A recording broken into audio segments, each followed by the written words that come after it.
Hello and welcome to Jim and Ben's Movie Adventures. My name is Ben and with me is... Jim. And this week we watched Jurassic Park, The Lost World. Well, we actually didn't. We actually watched The Lost World, Jurassic Park, if we're to be specific. And look, you can fight me on that, but it's actually... I want to know why you need to be that guy.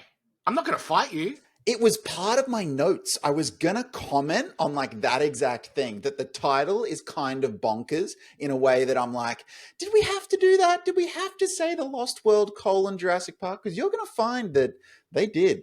They did, Ben, you know? And I might now have a theory as to why when we get later on, because I was reading about this movie and there was some really strange ways about kind of how this came to be a movie. But before we do that, how about a synopsis about this awesome dinosaur movie, Jim? All right, happy to do it. So, buckle up, dear friends.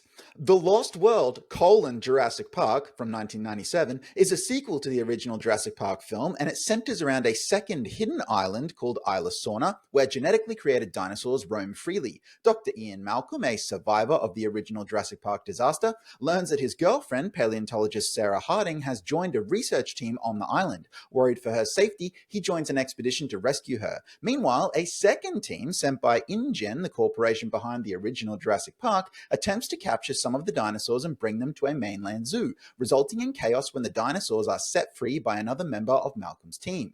The film ultimately becomes a battle for survival as the humans try to escape the island, with the InGen team refusing to give up on its primary goal of securing a large specimen for its mainland zoo project. The themes of the film include nature's unpredictability and humanity's reckless ambition, and I am here for it, is all I have to say about that. Before I get into my opinions of this film, released 1997, directed by Steven Spielberg, a name that props up a lot in this podcast, of Saving Private Ryan, Armistead, The Color Purple, and other podcasts. Based on a novel by Michael... Other podcasts we've done, we have Jaws, all that sort of stuff. It was poor phrasing, yeah. Just like The Lost World, the Jurassic Parks. Based on the novel by Michael Crichton, who sounds like a real jerk. Screenplay by David Koepp, frequent collaborator of the old Steven Spielberg's. I'm going to be a jerk now. I believe it's pronounced Kep. Oh, well, it's pronounced Koepp. I'm belligerent, Ben, this podcast. Correct me one more time and I swear this is over. I'm Yokoing this thing. Wow. Okay. No, I'm not yokoing this thing. It sounds like spending time with another person. I do podcasts remotely, so I don't have to do that. Starring Jeff Goldblum, Julianne Moore, Pete Postlethwaite, Arliss Howard. Now, those were the only major actors included on the Wikipedia page, which is insane when you look at this movie. Also starring, though, Vanessa Lee Chester, who played the daughter Kelly, Richard Attenborough, and Vince Vaughn. Budget of $73 million, box office... And Peter Stormare. Now, don't leave. You said you were going to, quit if I interrupted you again. But it's Peter Stormare is in this movie as well. He is. He gets eaten by very little dinosaurs. Box office, $618 million.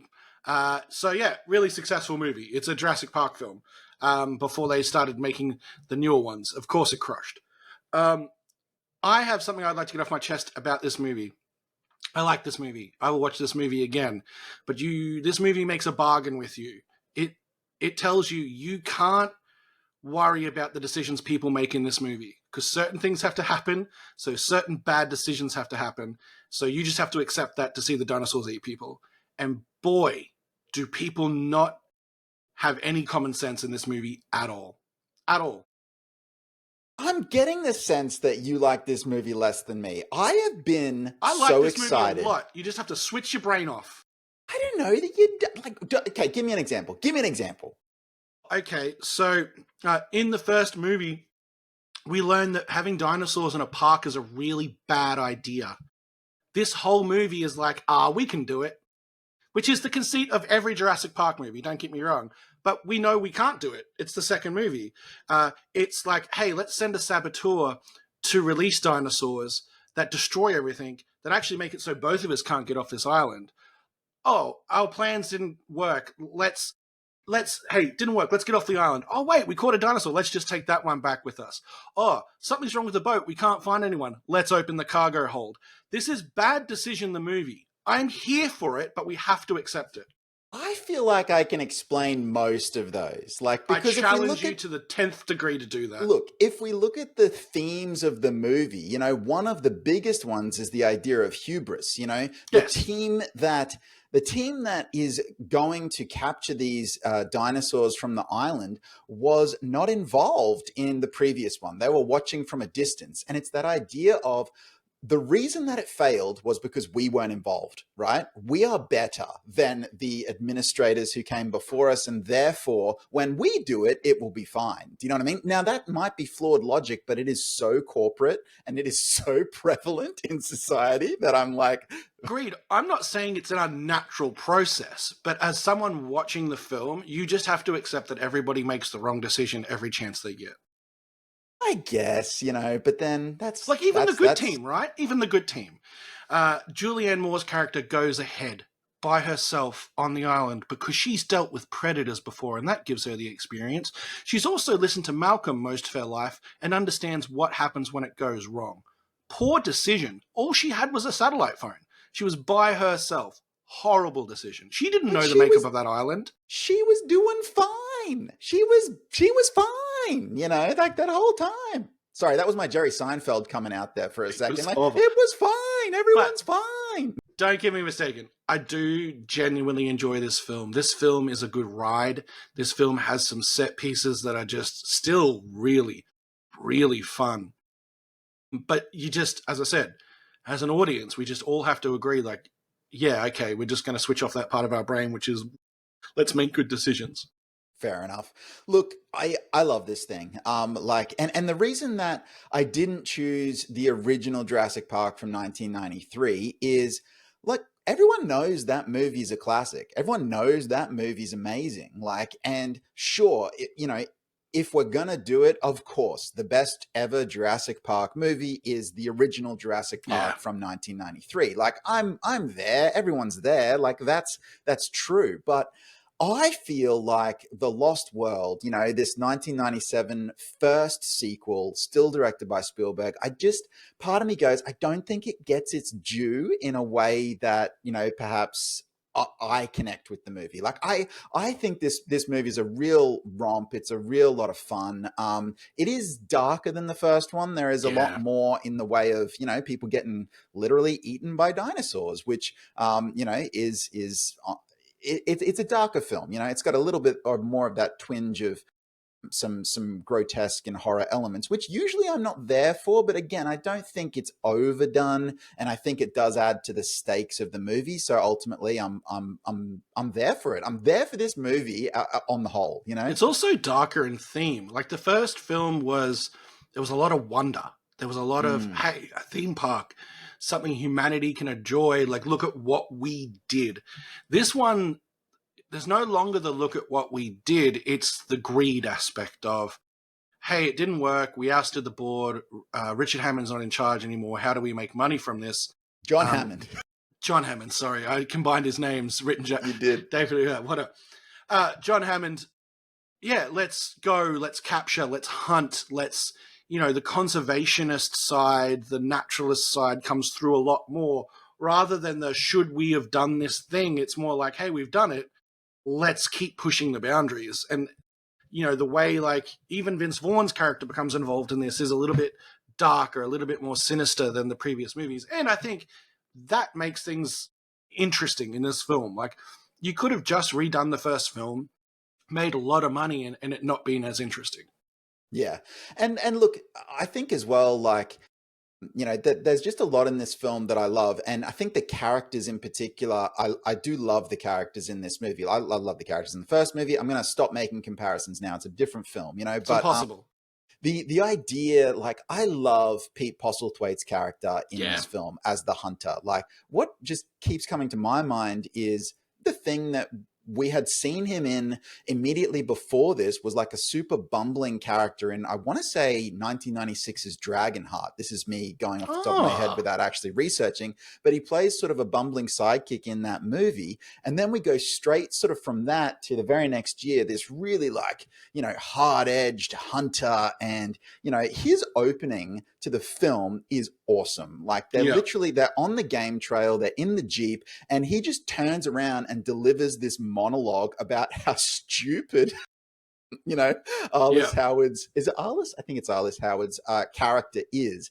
And it's just, Spielberg just holds this close up on Postlethwaite's face, and he just hammers this other character with all of this, information as to why that character's a moron. And it is an amazing introduction to a character. It instantly gives him credibility Gives in a him way that weight. Yeah. gives him weight, gives him credibility. You believe that this guy knows exactly what he's doing. He really is only there for the second act of the film, and I certainly miss him when he's gone. Like, much as I'm enjoying what's happening after that, but I miss his character when his character exits the movie. I just think he's a great character. By the way, you are right. Dragonheart is 96, Lost World 97. There are a Yeah, couple. right. He's in other movies in both those years, but yeah. Well, look. You said no more comparisons to the first movie. There's a hunter character in the first movie. Muldoon, I think, is his Mm-hmm. name, and he's the clever girl. Yes. He was someone I always wanted more of in the first Yep. movie. I would have loved more of that character, being like really good at what he does, and that's what we get in this character. We get this guy who is maybe a bit morally grey, but he is an expert. He is an expert at what he does, and what he does is hunt and capture animals. And it kind of, it gives him legitimacy in this film, and he carries it so well.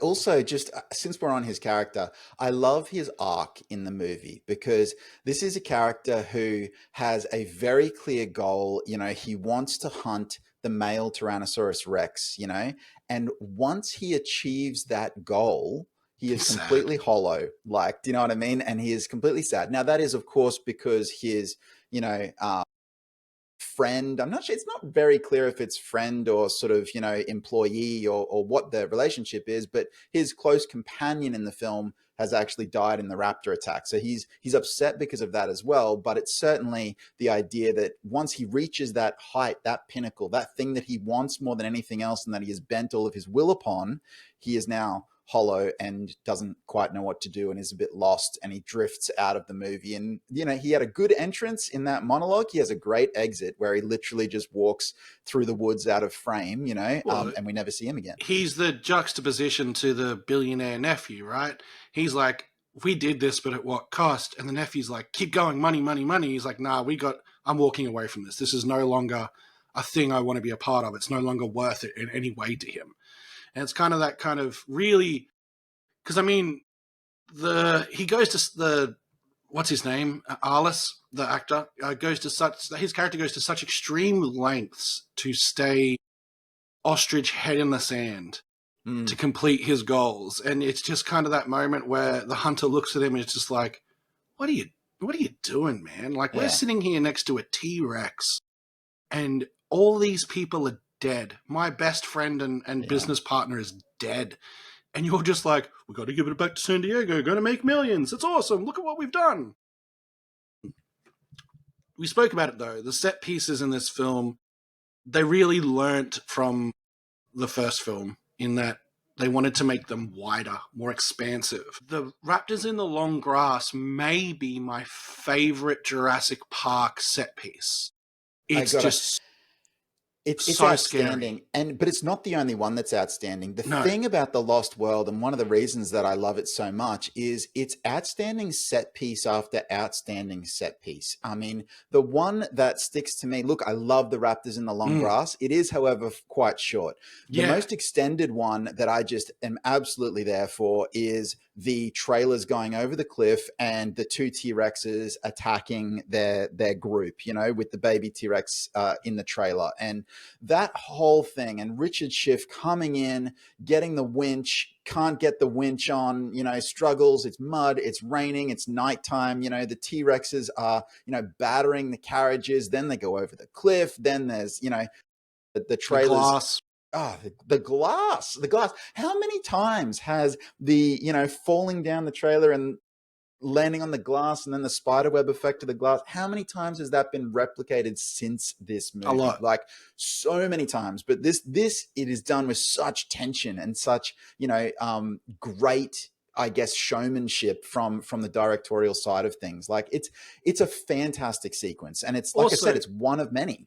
interestingly, one of 3 or 4 things that were actually kept from the book.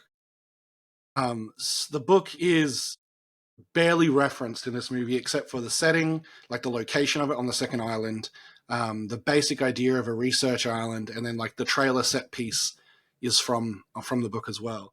But yeah, that is a masterclass in escalating tension.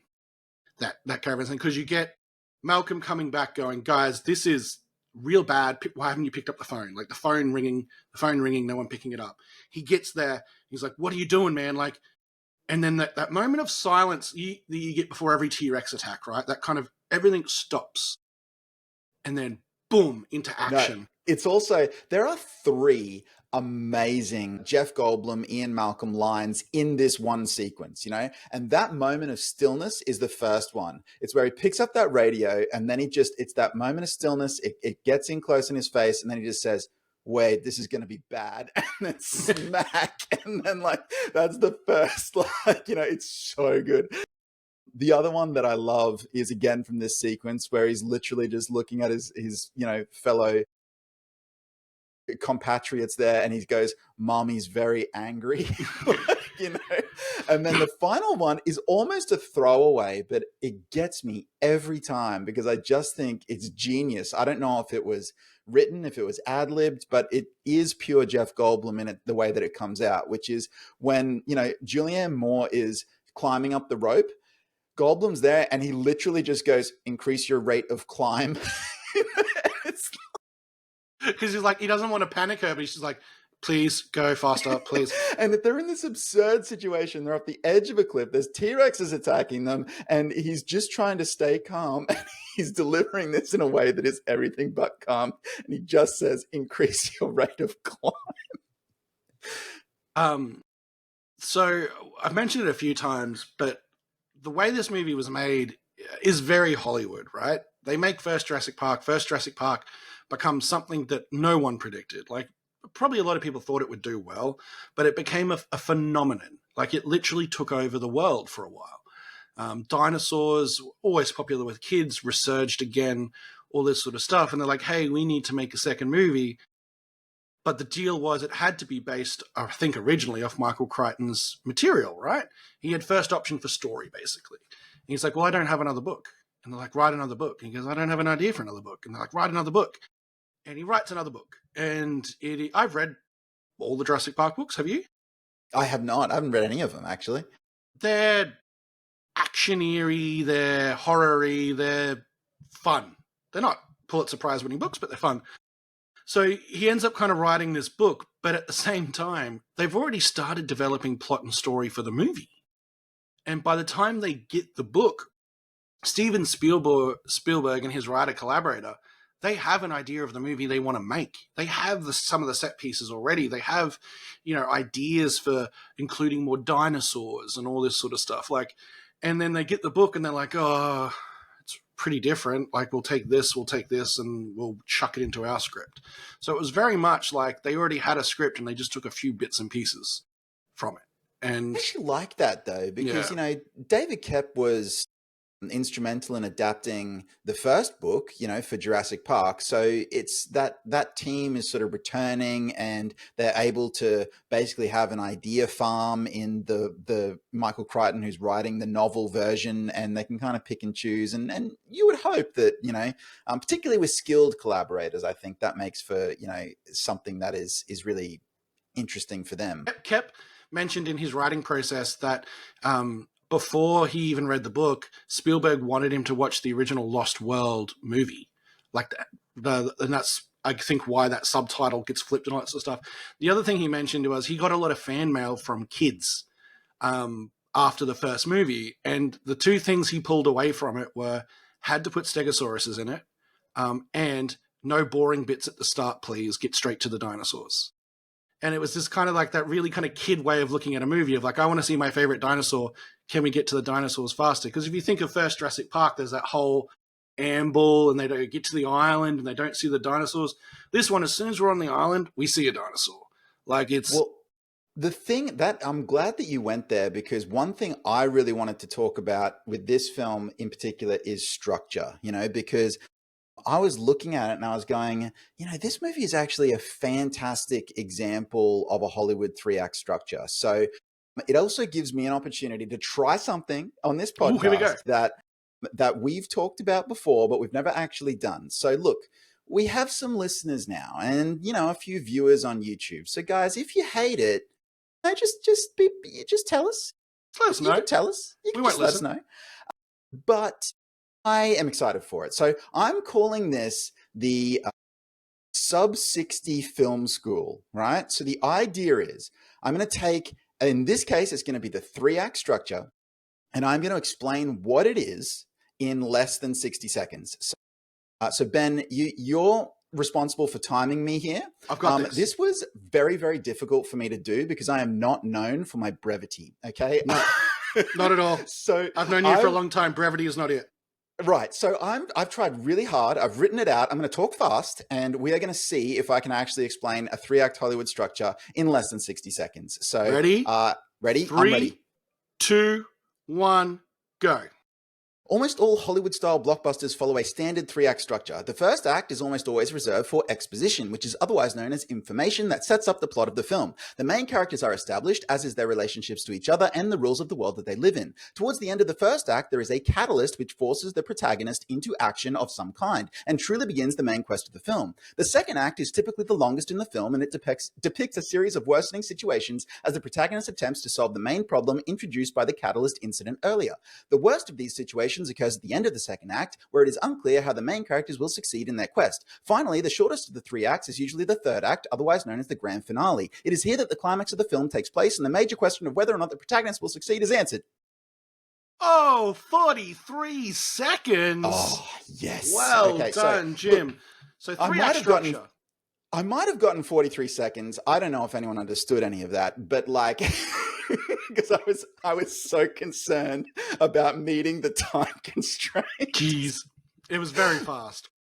Well, look, here's the thing. The Lost World is actually, in my opinion, the perfect example of a three-act structure, because Act 1, that idea of the exposition and the setup, is all pre-island, right? It's Ian Malcolm finding out that, his girlfriend is on the island. He's meeting John Hammond again. He's meeting the team. He's meeting Richard Schiff and Vince Vaughn. We're introducing Kelly, his daughter.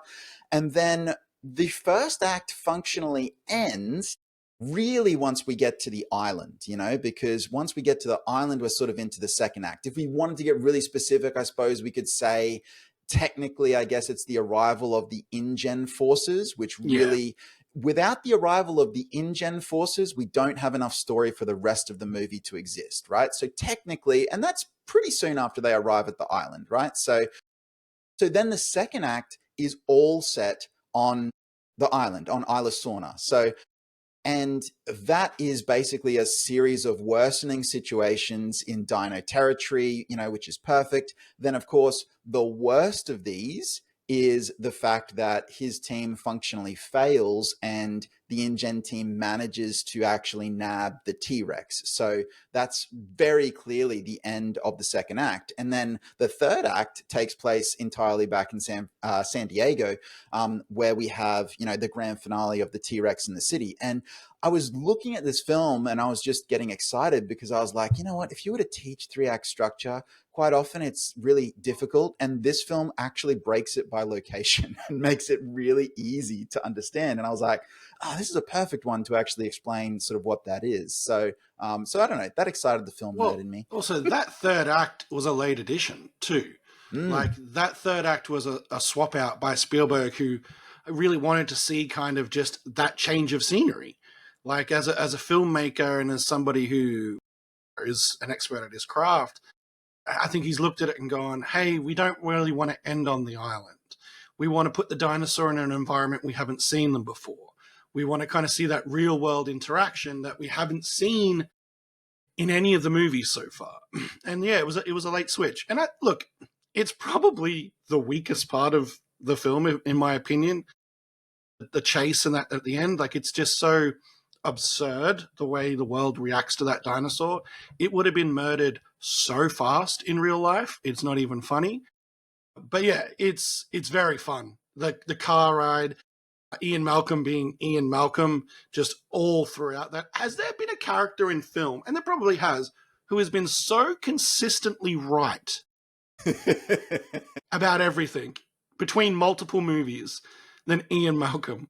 Look, I can't think of one, but like, look, that finale, I love that finale. And the reason that I love it, I don't really disagree with what you're saying there, but that finale is filled top to bottom with Spielberg moments, and even moments that then get referenced later on. For instance, the T-Rex actually in the backyard functionally and the little boy waking up is almost identical to a moment from Michael Bay's original Transformers movie, which Yeah. Steven Spielberg was an executive producer on, just a few years later, or about 10 years later, where they see the transformer and there's that sort of wonder of it appearing in the backyard, this time with a little girl. So that idea that, we get Spielberg moment after Spielberg moment where it just sort of, he just does what he does time and time again. And I think as well, the other thing is what Spielberg really knew about that end sequence was we, after two films, owed the audience this sequence. The audience was ready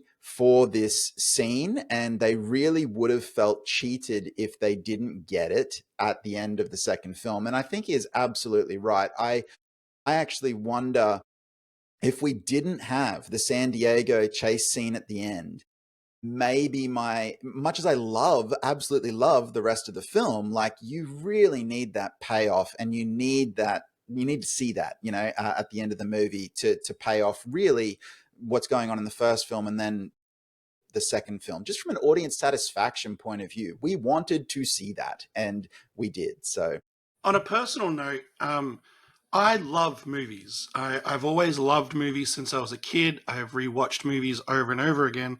But the rest of my family aren't major moviegoers. They're normal, right?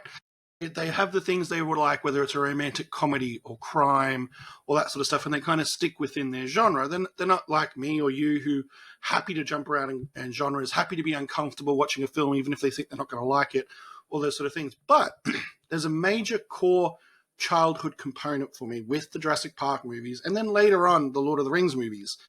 Every time one of those movies has been released, I've gone to watch it with my mum.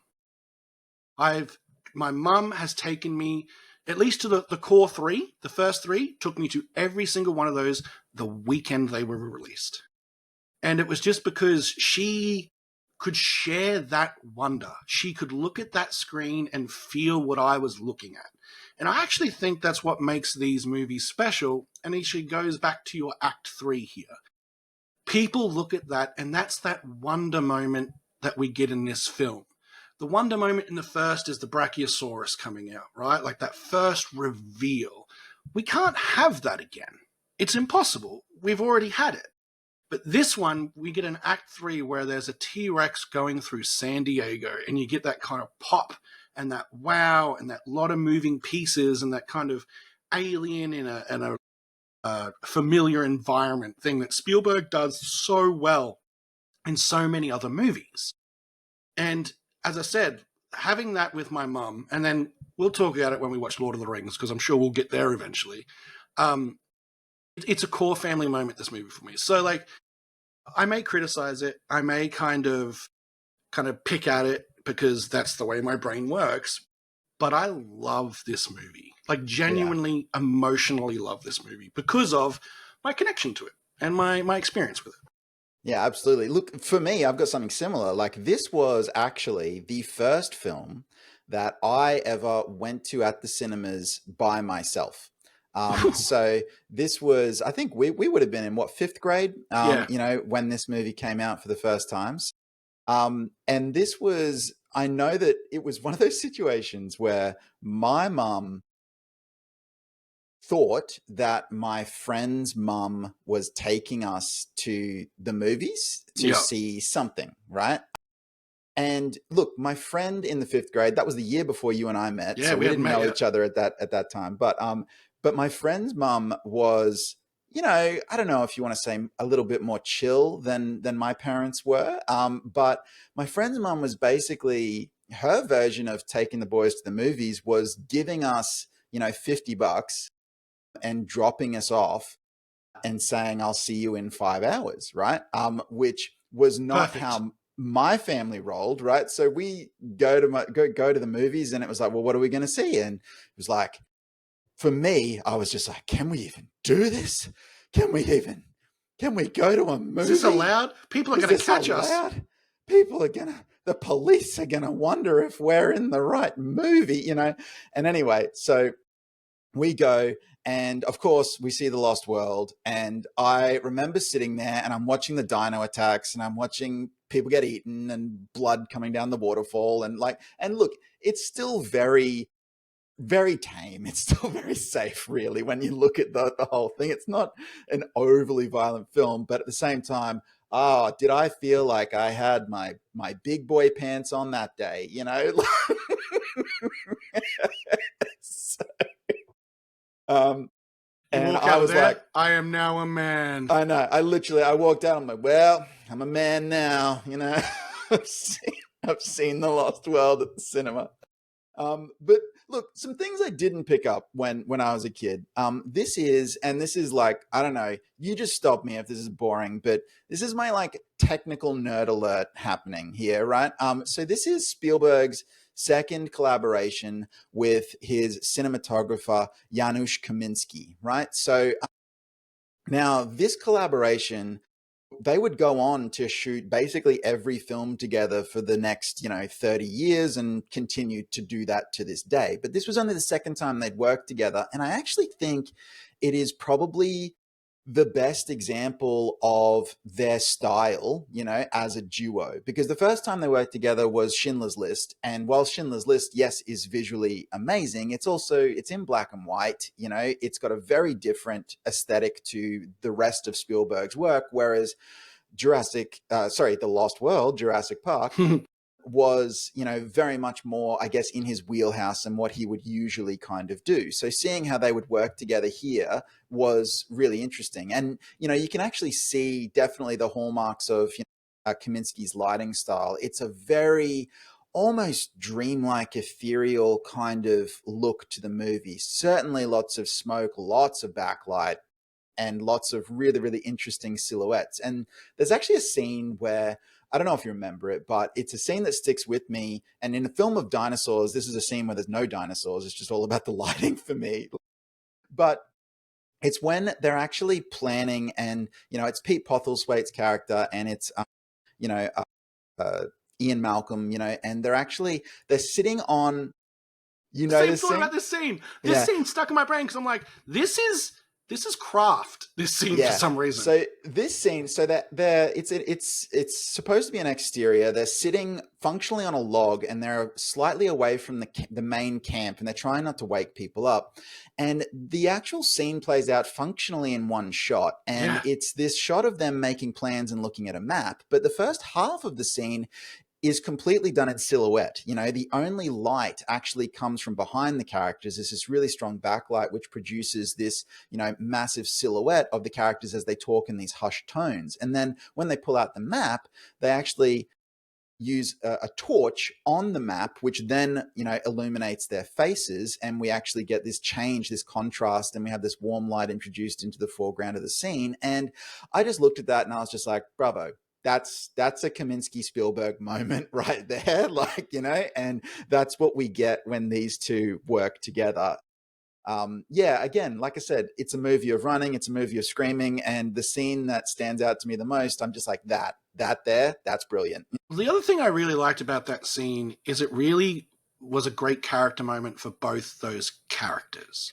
Because the hunter, without expressly saying it, shows his respect for Malcolm. He sees in Malcolm a survivor, someone who thinks clearly.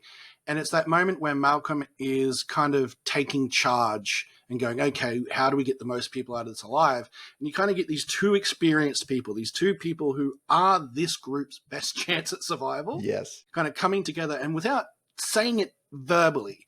It is shown, and they discuss it in a way that you're like, these two guys get it. And that is the craft of that scene. It is such a simple, blink and you'll miss it scene. But yeah, you're right. There is a lot that really kind of works in that scene for various reasons. Yeah, love it. So, look, I love this movie. I think it's fantastic. I think that it's a lot of fun. I think the characters are great. I do think that if I was to really put my critic hat on, much as I've said I love the San Diego sequence at the end, and I do, it does seem to have some artifacts of being a late in the day edition. You know, the idea that really we isolate down to the very core cast. You know, his daughter Kelly goes away, Vince Vaughn character goes away. You know, like I said, the Pete Postlethwaite's Hunter Roland goes away. You know, it's basically we just reduce, and there's not really. I guess that's a bit unusual. Like we would kind of expect these characters that we've built up, if they're still surviving, it's a Jurassic Park movie. We would expect that the characters who are still surviving to be involved in some way in the finale. So it does sort of feel a little bit odd that they aren't. And, you know, whether that's a hallmark of the fact that it was a late in the day edition or whether that was just a deliberate choice, I do think it does feel just a little bit strange. Now, you don't really notice it because it's a thrilling sequence. We do have our main characters and we are sort of getting the job done in terms of a finale. But it is just something that I do notice every time I watch the movie. It's like, oh, okay, the second act ends and half our characters disappear. I've had that thought before with this movie about that ending of like, oh, everyone else disappeared. Watching it this time, I definitely had the moment of, oh, it's at night and all the roads are wet. It hasn't been raining, and this is clearly a set, like a backlot, like that they've hosed down. But like that was just my brain, I've watched this movie 50 times. Like your brain starts targeting different stuff. But yeah, if you're ever watching a movie and you notice that for some reason a scene's at night and the roads are wet, you're about to see a car crash, or skids or burnouts or something. But yeah, look, love the movie, enjoy the movie. I'm critical of it as I am everything I watch. But that's part of the fun of watching a movie to me. No movie is perfect. And if it was, we'd only ever watch that movie. It's true. I've seen this film so often. But look, thank you so much for coming on the Lost World : Jurassic Park ride with me. And look, I'm ride or die for that title. Can I just say, I'm going to say the whole thing every time. I think we need to start a rule where we pronounce all colons in movie titles. Yeah, we've got to say the word colon. Otherwise it doesn't count, you know? So, but look, I do want to hear where you're going to take us next. And I know that you've got something a little bit special in what is going to be our next pick. But if you want to see that something special, you got to listen to something else first. All right. Give us the socials and then hit us with the real thing we want to hear. Our YouTube, our Spotify, and our Apple iTunes. Jim and Ben's Movie Adventures.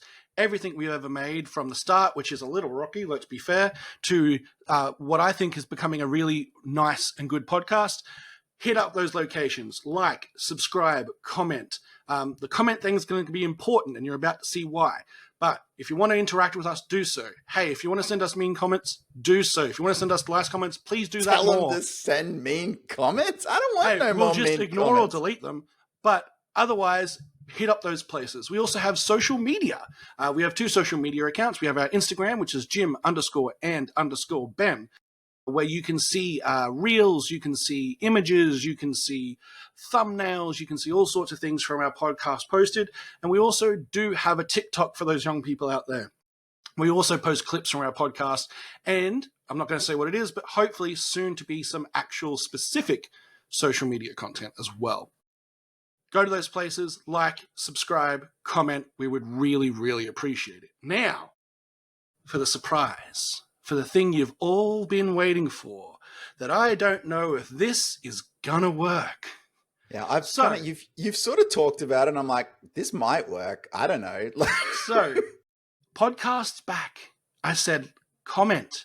Tell us movies you want to watch, and we'll watch them.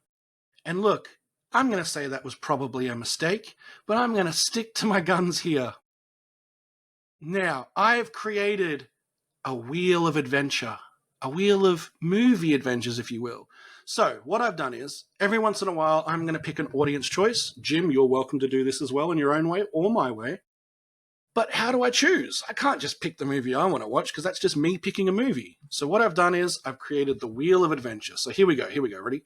Wheel of Are you going to show me the wheel of adventure? I'm going to show you the wheel of adventure. And if you are watching the podcast on the YouTubes, you shall see it too. I'll describe it for those who aren't watching on the YouTube. Okay, so what he's done is he's got a fairly generic looking wheel here that certainly looks like it was free to find online. You know what I mean? This gentleman did not pay for this wheel. This is almost certainly something that was free and probably full of ads. I can't see any ads here. So did you do some special stuff there? Hey, I don't promote ad blocker, but I do promote ad blocker, and I have definitely cropped this.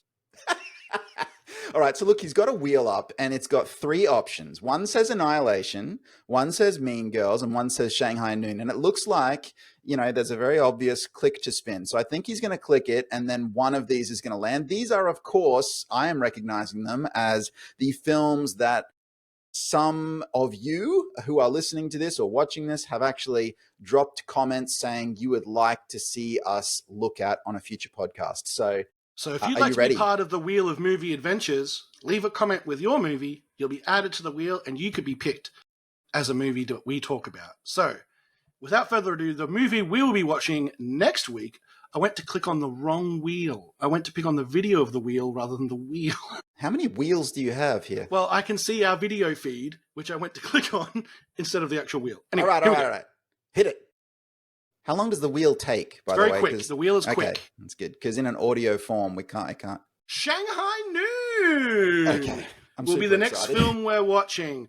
Jim really didn't want to watch Annihilation. I just, after we went to some esoteric places recently, and I just wasn't ready to go back there again. I will be ready at some point, but I'm definitely ready for Shanghai Noon, can I just say? So, next week, your homework is watching Shanghai Noon. Thank you for joining us on Jim and Ben's Movie Adventures, and thank you for experiencing the Wheel of Adventure. I have been Ben. I have been Jim, and have a great week. Bye!